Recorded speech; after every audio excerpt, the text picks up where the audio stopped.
మేము జ్ఞానారికి త్వరగా ముక్తినిప్పించే ప్రయత్నం చేస్తాము. తరువాత తండ్రి గారిని తీసుకువచ్చి మీ ఇద్దరినీ కలిసేలా చేస్తాం మాతా. నేను కూడా ఆ సమయానికై ఎదురు చూస్తున్నాను పుత్రా. స్వామి రాకతో నా దుఃఖం అంతమవుతుంది.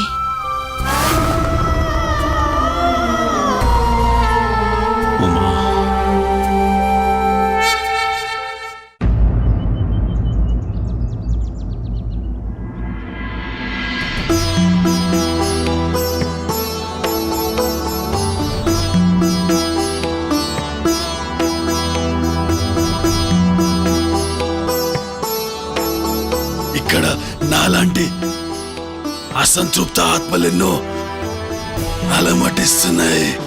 అంటే ఇక్కడే నాకు ముక్తి లభించగలదు. మాత ఇచ్చిన సలహా చాలా గొప్పది.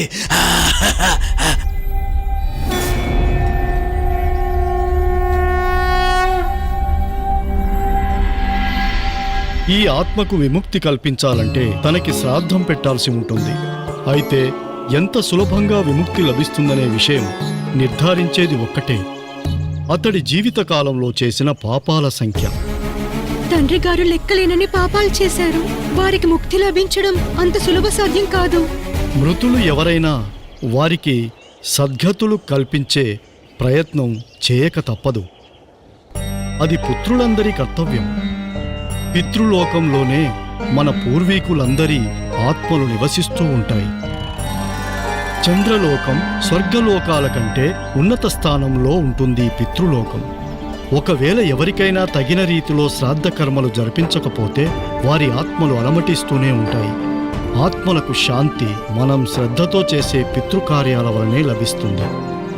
అంటే నేనిక్కడ మా తండ్రి గారి శ్రాద్ధ కర్మలు జరిపిస్తే వారి ఆత్మకు సద్గతి లభిస్తుందా? నిస్సందేహంగా. అయినా బ్రాహ్మణోత్తమ, అసలు ఈ శ్రద్ధ కర్మలంటే ఏమిటి? శ్రాద్ధ కర్మల ఫలం మీ పూర్వీకులకు లభిస్తుంది. ఈ క్రతువు వారికి త్వరగా ముక్తినివ్వడంలో సహకరిస్తుంది. ఇందులో 3 విధానాలుంటాయి: జలదానం, పిండదానం, బ్రాహ్మణ భోజనం. జలదానం ద్వారా వారి ఆత్మలకు నీరు లభిస్తుంది.